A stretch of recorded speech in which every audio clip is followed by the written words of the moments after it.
Olá, pessoal. Tudo bem com vocês?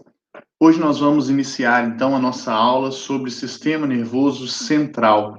Na aula passada, nós já abordamos alguns aspectos do tecido nervoso, as células que compõem as diversas partes do sistema nervoso, seja central, seja periférico. Falamos dos tipos celulares, especialmente dos neurônios. Entendemos, de forma geral, a função dos neurônios, as partes dos neurônios e como o impulso elétrico passa por eles. Hoje, na nossa aula, o objetivo geral é enfatizar quais são as partes do sistema nervoso central e também quais são as funções dessas áreas, ok? Bom, então nós vamos começar falando aqui que o sistema nervoso central, ele é esse cerne de onde as informações partem, né? Onde as informações são processadas, onde as informações são planejadas, é o principal sistema de controle de onde partem então, essas informações para ser levadas posteriormente para o sistema nervoso periférico pelos nervos. Porém, então, essas informações precisam ser primeiro pensadas, planejadas, para que depois sejam executadas. Onde acontece esse planejamento?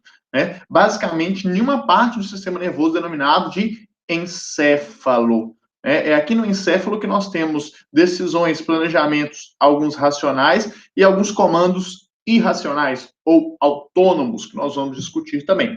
E, posteriormente, a parte inferior aqui, que vai descendo a partir do encéfalo, que é a medula espinhal. Né? Na medula espinhal, nós temos também células do sistema nervoso, os neurônios, que também promovem, né, estímulos e algum controle, na maioria das vezes também autônomos, né? Que nós vamos ver, então, que por essa medula passam estímulos vindo do encéfalo e a medula por si só, às vezes, também pode responder, tá? De forma automática ou autônoma, forma reflexa. Nós vamos discutir um pouco sobre isso. Né? Vamos iniciar, então, falando do encéfalo. O encéfalo é essa parte total aqui, composta, né, pelo cérebro, cerebelo e tronco cerebral. Né? Tudo isso é o que nós chamamos de encéfalo, ok?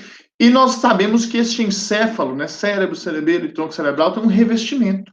Existe um revestimento para essa parte do nosso corpo, né? Então, a camada que reveste o encéfalo nós chamamos de meninge. Não só o encéfalo, a meninge ela reveste todo o sistema nervoso central, tanto o encéfalo quanto a medula, mas ali no encéfalo essa meninge, esse revestimento é um pouco mais desenvolvido. Então, de que é composta a meninge? 3 camadas de revestimento. A camada mais externa, né, mais rígida, denominada de dura mater, como você pode observar aqui no slide. A camada intermediária, que é muito vascularizada, denominada de camada aracnoide.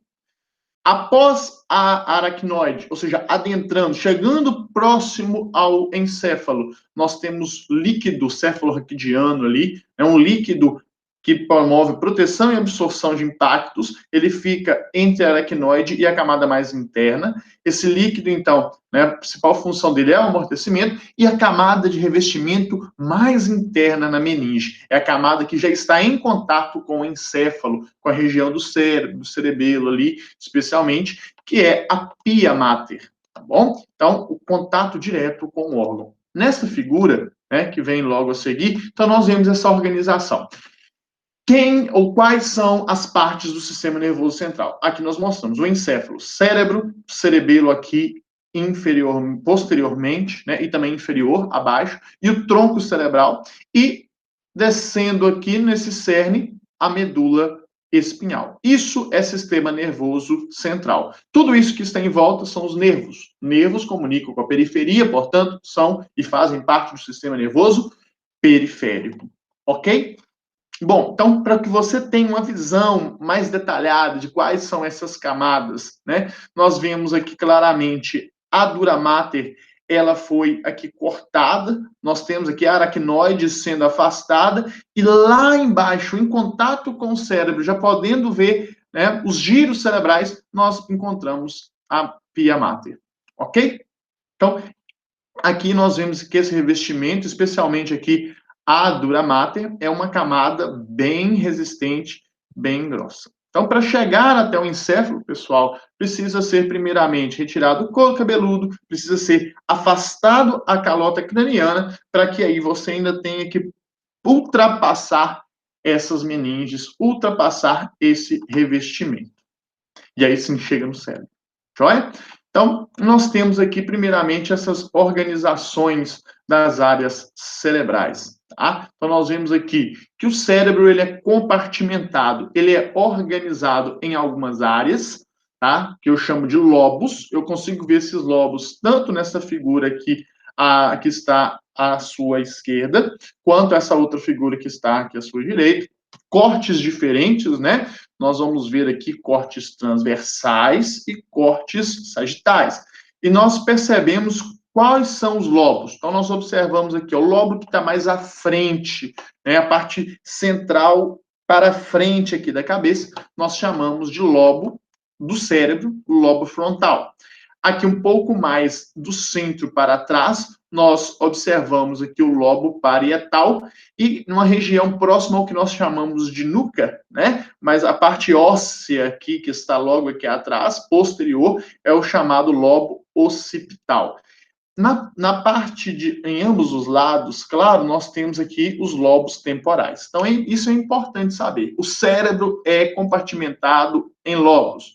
Lobo frontal, lobo parietal, lobo occipital e temporal.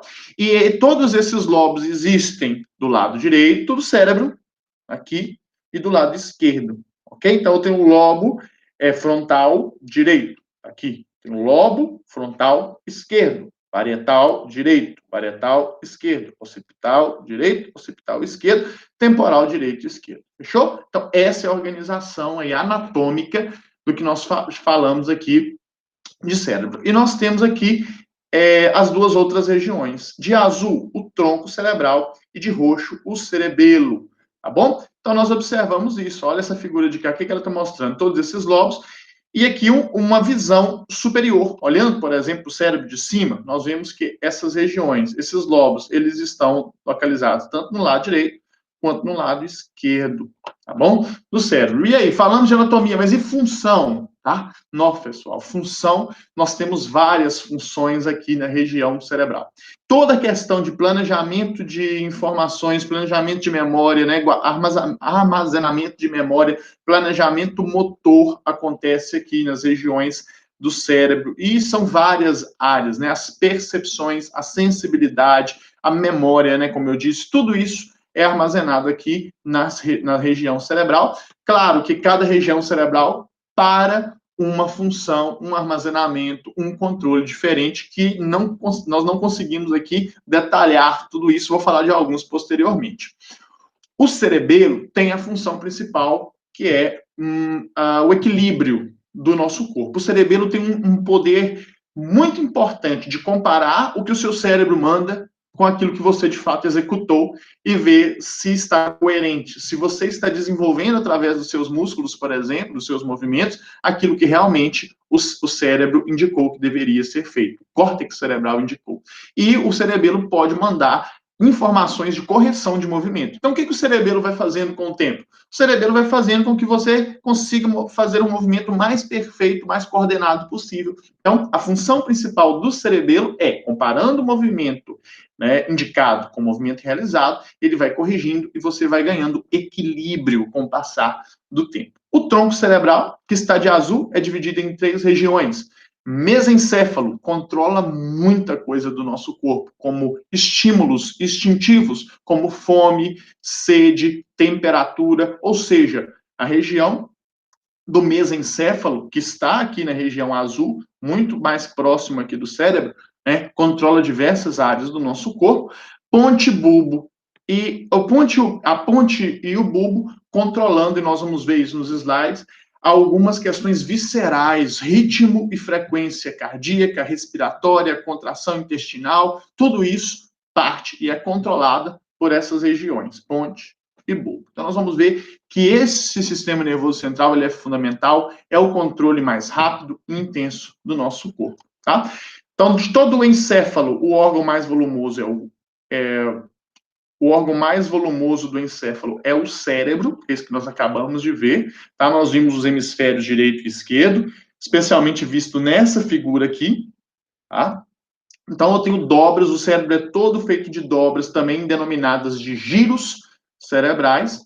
E no córtex, eu vou te mostrar imagens posteriores, tá? O córtex é a parte mais externa aqui do cérebro, pessoal. Nós encontramos muitos corpos celulares de neurônio, ou seja, é onde estão os corpos celulares, é onde está o núcleo, é onde está a força que controla esse sistema nervoso central, que eu chamo de, no córtex, né, cerebral, onde estão os núcleos de neurônio, é o que nós chamamos de massa cinzenta. Então, é ali, é na massa cinzenta que existe o controle de fato, aonde está o núcleo das células que controlam todo o seu sistema nervoso central, por exemplo, na parte cortical, tá bom? A parte cortical, ela é essencial para isso, nós vamos falar disso posteriormente. É o que eu estou te mostrando aqui. Olha para essa figura, nós estamos vendo aqui que existem diversas áreas de córtex. É um corte que eu faço do cérebro, aonde eu vejo aqui tanto o hemisfério direito, tá? Quanto o hemisfério esquerdo. E eu vejo áreas mais claras. O que significa essas áreas mais claras lá no meio, lá no centro,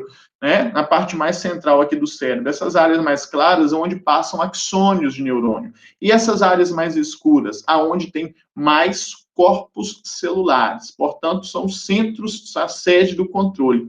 E eu tenho áreas aqui do córtex que são responsáveis por originar o movimento.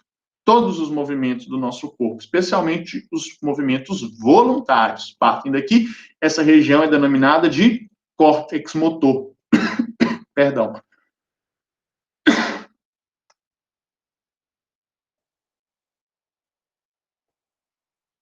O córtex motor direito, ele tem, né, essa programação, esse planejamento, manda estímulos e percebe que esses estímulos saem, então, de corpos celulares. Como eu acabei de dizer, os corpos celulares ficam armazenados aqui, nessa região denominada de córtex motor. Essas informações, então, passam pela região cerebral, vai descendo aqui por diversos ramos, chega até o mesencéfalo, ponte e bulbo. Olha o que acontece no bulbo. Aqui está bem no finalzinho da imagem, mas eu vou mudar aqui rapidinho para que você possa ver.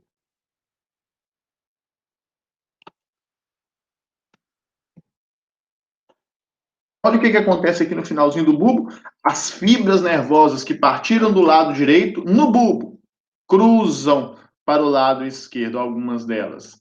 E as fibras nervosas que partiram de corpos de neurônio que estão aqui do lado esquerdo, olha só, vão descer, né? Vários neurônios vão formando as fibras nervosas e alguns desses neurônios vão cruzar do lado esquerdo para o lado direito. Então, lembre-se, córtex motor, o que significa isso? Uma região de controle de movimento, movimento voluntário, planejado. Se eu mexo o meu braço direito, então, olha que legal, graças a este cruzamento, se eu estou mexendo o braço direito, quem pede para eu mexer? Quem planejou esse movimento? O meu córtex motor. Peraí, mas se o movimento é do lado direito, o córtex motor é de qual lado?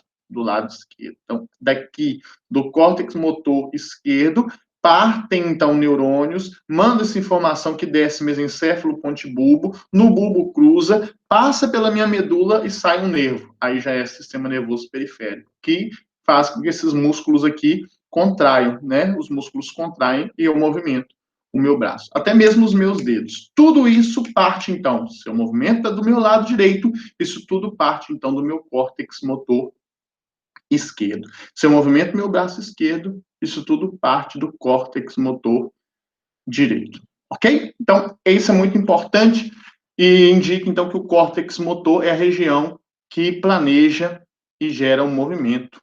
Tá? Então, nós temos aqui algumas áreas do sistema nervoso central. Né? O diencéfalo, tá? Ele é formado por tálamo e hipotálamo, que são essas regiões aqui que nós podemos ver que está de laranja, né? Você observa aqui, diencéfalo, tálamo e hipotálamo. E nós vamos discutir um pouco dessas funções. Nós já vimos que o cérebro, então, é todo comando, seja de emoção, de movimento, e de outros fenômenos, né, os cerebrais. Agora nós chegamos no tálamo e no hipotálamo. que formam, então, o diencéfalo. Qual que é a função do tálamo? Olha, o tálamo, basicamente, pessoal, é uma estação de transmissão de impulsos para o córtex cerebral. Como assim? Vamos imaginar que o seu corpo está tendo alguma variação. Essa variação é transmitida para a sua medula, ok. E vai subindo, os estímulos elétricos nervosos vão subindo aqui. Chega no tálamo, que é essa região, o tálamo é quem vai distribuir as fibras nervosas, mandando essas informações elétricas ou para uma região mais no lobo parietal, ou para uma região no lobo temporal, ou para uma região do lobo frontal. Então, o tálamo, ele conduz estes impulsos e distribui estes impulsos aí até o córtex cerebral, tá bom? E o hipotálamo, que é esta área aqui, ó, aqui embaixo está a hipófise.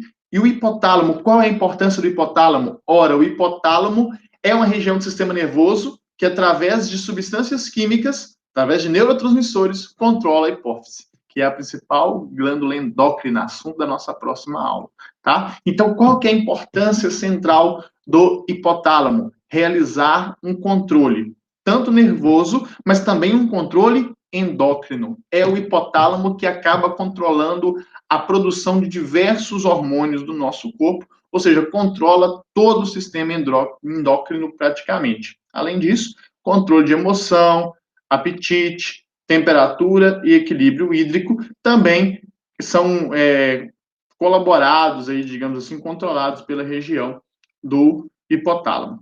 Tudo bem? Chegamos aqui ao cerebelo. Olha, falei para vocês então, o que o cerebelo faz de mais interessante? Bom, o cerebelo ele colabora para a manutenção do equilíbrio. Então aqui está demonstrando aqui o cerebelo. O cerebelo tem diversos núcleos e aqui eu estou mostrando um dos núcleos de neurônios, né, onde tem corpos celulares, um dos núcleos mais importantes que é o trato ou núcleo denteado. O que esse núcleo é importante? Porque esse núcleo recebe, como eu disse, informações vindas de diversas áreas do meu corpo, mostrando, por exemplo, como um movimento está sendo desenvolvido, e também recebe informações que vêm do cérebro, mostrando o que o cérebro, o que o córtex de fato pediu para ser realizado. Então, olha que interessante, pessoal. Esse núcleo ele consegue comparar aquilo que foi indicado pelo córtex com aquilo que realmente seus músculos estão fazendo. E notando assim, opa, existe algumas diferenças nisso. Vou enviar aqui um estímulo de volta para o encéfalo, passando pelo tálamo, um estímulo de correção de movimento, para que o seu movimento seja refinado a cada dia. E é claro, qual fase da nossa vida na qual o cerebelo está sendo mais estimulado, então? Nas fases onde a coordenação é pior, tá? Aonde existe um desequilíbrio muito grande, é a fase que eu estou aprendendo, por exemplo, a mexer, a andar. Então, é quando criança que o cerebelo, então, especialmente quando começa a engatinhar e a andar, é nessa fase que o cerebelo está efetivando mais correções, porque ele compara o que o cérebro está mandando com aquilo que o músculo está fazendo e tem diversas incoerências. E aí, o seu cerebelo, ele vai ensinando, mandando as correções para o cérebro, e de fato o córtex cerebral vai aprendendo a movimentar. Olha que legal isso. Nós chamamos isso de memória motora. Cada vez mais o meu cérebro, com a ajuda do cerebelo, o meu córtex cerebral manda informações cada vez mais corretas, cada vez mais acertadas para os meus músculos, e por isso que, a partir de criança, aí adolescente e adulto, a coordenação tende a melhorar de fato, né?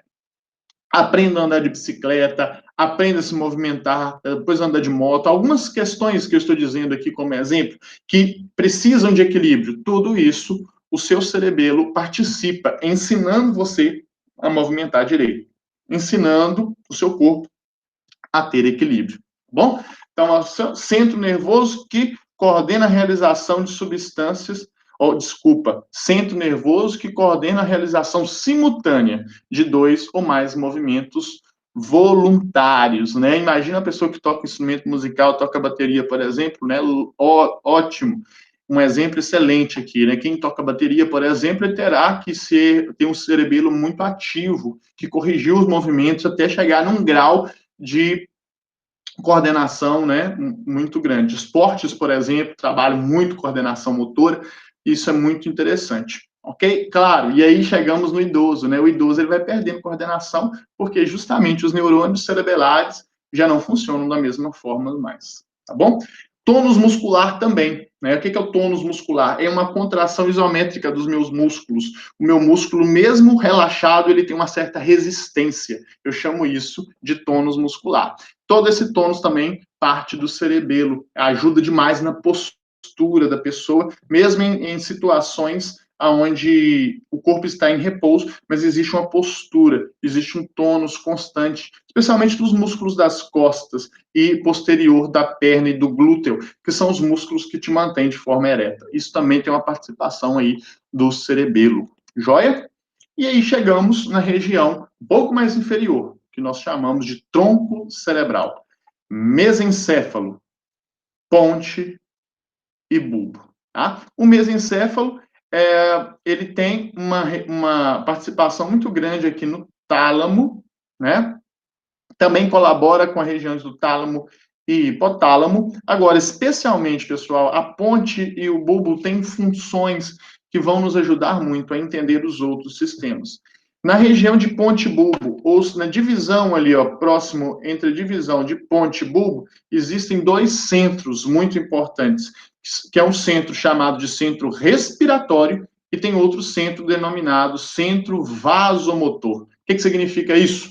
É aqui na região, na interseção entre ponte e bulbo, que tem centros de neurônios, corpos de neurônios, que controlam estímulos que saem dali e, através do sistema nervoso periférico, inervam os músculos respiratórios, por exemplo, o diafragma e os músculos intercostais, que vão ditar a velocidade e a profundidade com a qual você vai respirar. Quem controla isso, de fato? É a região do centro respiratório ponte-bulbo. Ok? Se precisa que sua pressão arterial aumente ou que a sua pressão caia um pouco, quem percebe isso, quem manda as correções? A região de ponte e bulbo, tá bom? Então, essa região aqui recebe tanto estímulos aferentes, o que é isso? Estímulos que vêm da periferia, mostrando como está a situação do seu corpo, como está a sua pressão de oxigênio no sangue, como está a sua pressão arterial dentro das artérias. A ponte e o bulbo conseguem detectar isso e, se necessário, a ponte e o bulbo conseguem mandar respostas para fazer e alterar seu fluxo sanguíneo, sua pressão sanguínea, a velocidade de contração do coração, né, que é o centro vasomotor que faz isso. E o centro respiratório, se precisa de mais ou de menos respiração. Então, vamos lá. Comecei a ficar ansioso, vou fazer uma atividade física. Bom, o seu corpo já dá sinal, manda para o seu sistema nervoso central.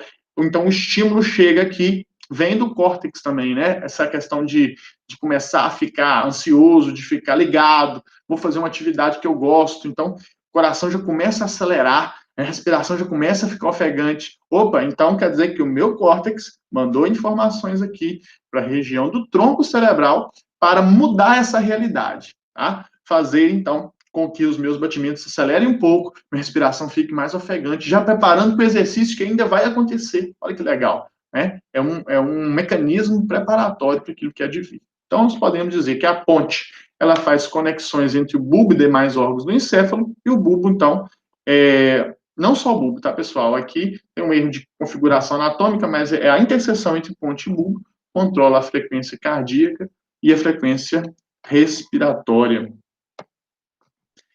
Muito bem.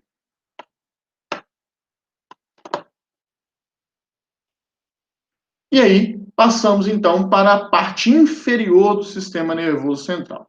Falamos do cérebro, falamos do tronco cerebral e falamos do cerebelo. E aí chegamos nessa parte inferior aqui. Parte inferior, essa denominada medula espinhal. Então, em toda a medula espinhal que parte desde a região aqui hospital, vai descendo toda a minha medula, o que tem nela? Corpos de neurônio também. Tá? Só que aí tem uma coisa muito legal, pessoal. Em toda a medula tem corpos de neurônio. Mas lembra onde que os corpos de neurônio estavam lá no encéfalo? Vou voltar para você. Os corpos de neurônio estavam na periferia, que eu chamo de córtex. Mais na extremidade. Olha a medula. Medula há uma inversão. Aonde estão os corpos celulares dos neurônios? Mais ao centro da medula. Que doideira. A proteção é menor também, né? Mas não é só isso, tem uma mudança anatômica aí né, que faz com que os corpos de neurônio agora fiquem localizados mais ao centro, formando, então, o canal central, né, que é a massa cinzenta da medula, também formando aqui uma região denominada H medular. Aqui em volta do H medular nós temos a substância branca, né, o H medular também chamado substância cinzenta da medula. Então, o que a medula faz? Diversos estímulos vindos do encéfalo passam pela medula para que na medula sejam processadas e saiam também da medula através das raízes de nervo. Então a medula processa e a medula manda essas informações através dos nervos. Então a medula comunica. O sistema nervoso central processa tudo isso que vem do encéfalo, às vezes responde por si só e manda essas informações através dos nervos para a periferia. Como você já sabe, o nervo faz parte, então, do sistema nervoso periférico. Nós sabemos aqui que a medula espinhal é protegida. Protegida por quem? Por ossos. Ossos que formam a coluna vertebral, denominado vértebras, né? Então, nós temos diversas vértebras aqui que envolvem a medula. Vértebras cervicais, vértebras torácicas, lombares e coxígeas, né?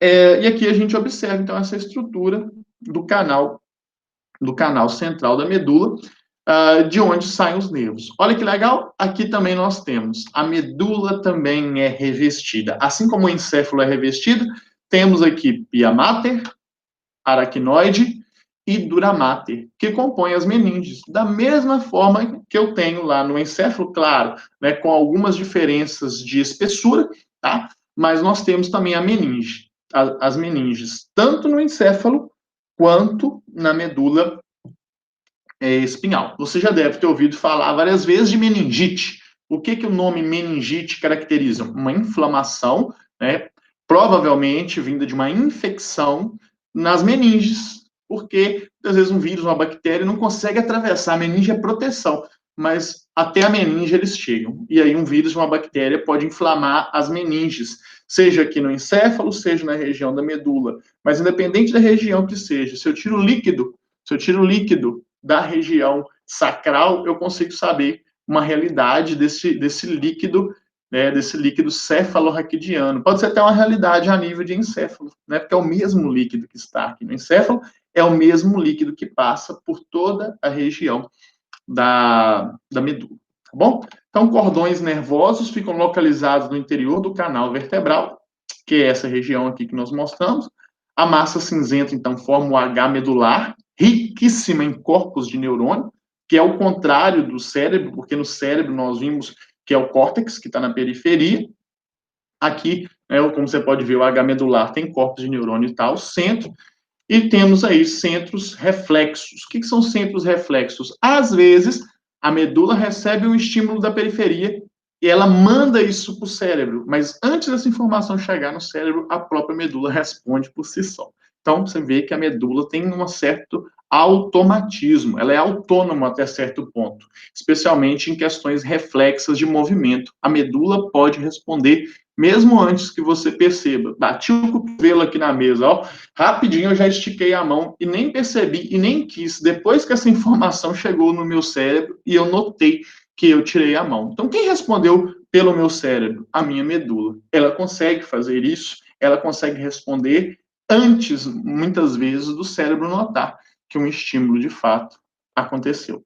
Ok? Então, essa foi nossa aula inicial do sistema nervoso central, né? O que nós passamos aqui. Na próxima aula, nós vamos falar, então, a próxima gravação, ainda vou mandar para vocês, antes da nossa aula presencial, que será na sexta-feira, eu vou mandar a parte do sistema nervoso periférico. Valeu, pessoal? Muito obrigado aí por ter acompanhado. Na próxima aula, esteja conosco, nós vamos falar de sistema nervoso periférico, os nervos, como que os nervos funcionam, vai ser muito legal e eu conto com a sua presença. Valeu? Muito obrigado aí pela paciência, pela colaboração. Conte conosco aí para o que precisar. Grande abraço.